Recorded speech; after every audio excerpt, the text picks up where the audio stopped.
लाल कृष्ण आडवाणी ये सिर्फ एक नाम नहीं है, बल्कि वो शख्सियत है जिसका भाजपा जैसी राष्ट्रीय पार्टी को खड़ा करने में अहम किरदार रहा है।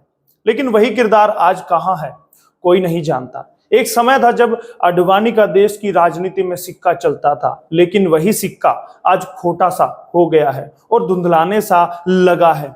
देश की राजनीति के आसमान में आडवाणी एक ध्रुव तारे की तरह चमके, लेकिन आज वो ध्रुव तारा फीका हो गया, इसका तो पता ही नहीं चला। बीते दिनों लाल कृष्ण आडवाणी का 96वां जन्म दिवस था, जिसके बाद प्रधानमंत्री मोदी समेत भाजपा के बड़े नेता उन्हें बधाई देने पहुंचे थे। उनकी तस्वीरें भी सामने आई थी, तो हमने भी सोचा क्यों ना आडवाणी जी को एक बार फिर गुमशुदगी के अंधेरे से प्रकाश में लाया जाए, क्यों ना उनकी जिंदगी से जुड़े कुछ ऐसे किस्सों को आपके सामने लाया जाए। ये वो किस्से हैं जिन्होंने राजनीति, धार्मिक और सामाजिक तौर पर देश पर असर डाला। जी हाँ, नमस्कार, स्वागत है एसएनए में। एसएनए हरियाणा आज का ऐसा स्पेशल शो है जिसमें हम खबरों का असली विश्लेषण करते हैं, सटीक विश्लेषण करते हैं, ताकि खबर आपको समझ में आए। बहुत बड़ी खबर को सरल भाषा में समझाना हमारा मकसद रहता है, इसीलिए स्पेशल न्यूज एनालाइज हम लेकर आते हैं।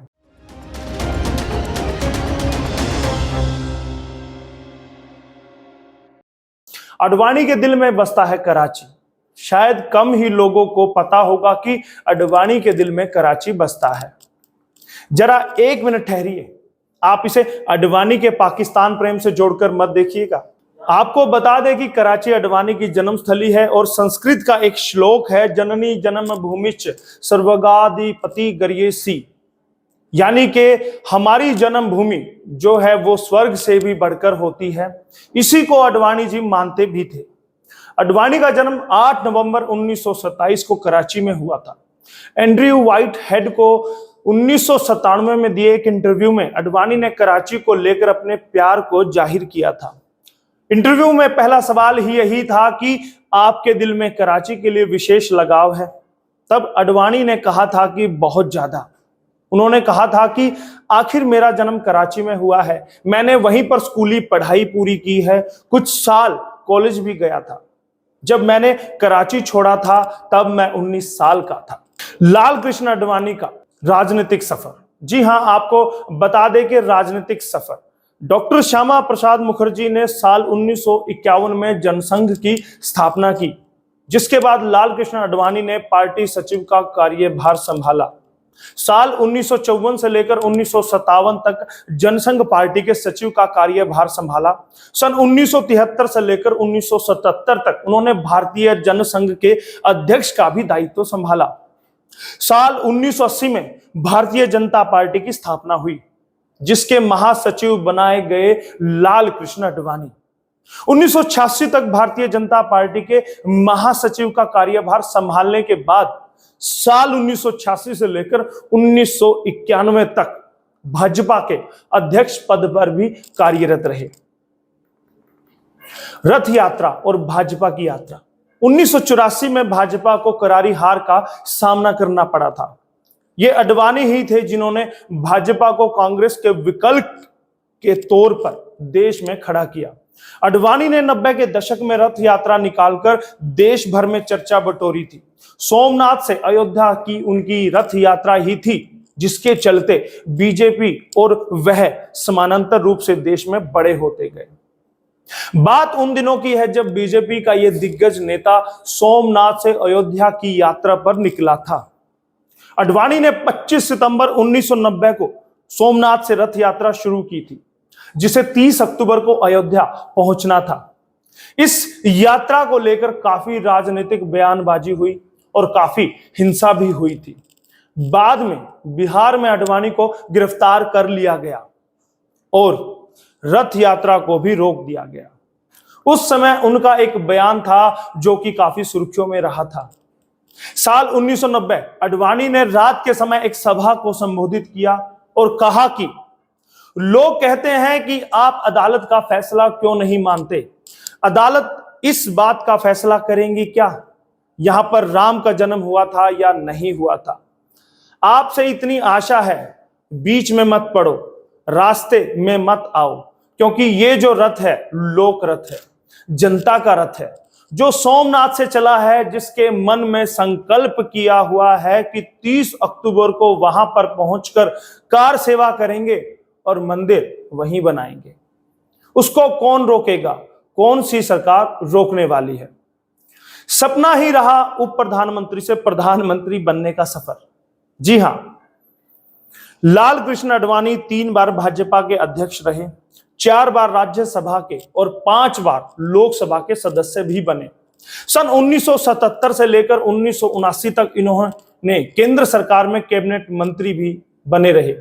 सन 1998 से लेकर 2004 तक अटल बिहारी वाजपेयी के प्रधानमंत्री के समय वे देश के गृह मंत्री भी रहे।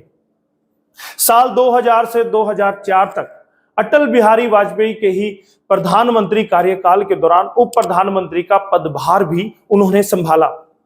लेकिन आडवाणी जी का प्रधानमंत्री बनने का सपना ही पूरा नहीं हुआ। साल 2008 में राष्ट्रीय जनतांत्रिक गठबंधन ने लोकसभा चुनाव को आडवाणी के नेतृत्व में लड़ने तथा जीत होने पर उन्हें प्रधानमंत्री बनाने की घोषणा की थी। लेकिन अफसोस की बात, पार्टी यह चुनाव जीत ही नहीं सकी और आडवाणी का प्रधानमंत्री बनने का सपना अधूरा ही रह गया। साल 2013 में लाल कृष्ण आडवाणी ने अपने सभी पदों से इस्तीफा देते हुए अपने राजनीतिक सफर को विराम दे दिया। राजनीतिक करियर में ढलान पर आडवाणी भले ही आज चुनावी राजनीति से परे हटे हैं, लेकिन उनके करियर का ढलान उसी वक्त से शुरू हो गया था जब 2005 में आडवाणी ने पाकिस्तान जाकर जिन्ना को सेकुलर बताया था। जिन्ना की मजार पर जाकर आडवाणी ने उन्हें सेकुलर और हिंदू मुस्लिम एकता का दूत करार दिया था। क्या मोदी का विरोध करना पड़ा भारी? राजनीतिक विश्लेषकों की अगर माने तो आडवाणी को नरेंद्र मोदी का विरोध करना भारी पड़ा। बात 2014 की है, जब भाजपा की ओर से नरेंद्र मोदी को पीएम उम्मीदवार चुना गया था। तब आडवाणी ही थे जिन्होंने नरेंद्र मोदी का विरोध किया था। इस असफल विरोध के बाद तो वह एक तरह से किनारे ही लगते चले गए।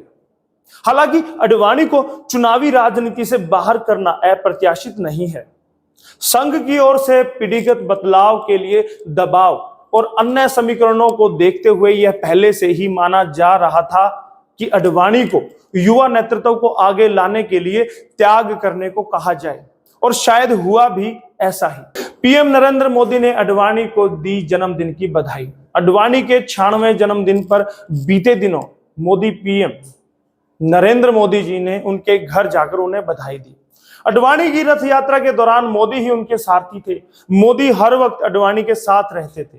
पीएम मोदी ने आडवाणी को गुलदस्ता देकर उन्हें बधाई दी और उनका आशीर्वाद लिया। आज का ये एसएनए आपको कैसा लगा हमें जरूर बताइएगा। आपका हर एक कमेंट हमारा हौसला बढ़ाते हैं। और दोस्तों, हरियाणा आज पर देश ही नहीं प्रदेश की राजनीति से जुड़ी खबरें आप देखते हैं, लाइव सेशन देखते हैं, वहां भी हम चाहेंगे कि आप हमें फॉलो करें। यूट्यूब, ट्विटर, इंस्टाग्राम, लिंक्डइन को सभी प्लेटफॉर्म पर हम हैं, वहां पर आप हमें फॉलो कर सकते हैं। बहुत बहुत धन्यवाद। एसएनए के लिए हरियाणा आज से मैं यशपाल कंचन।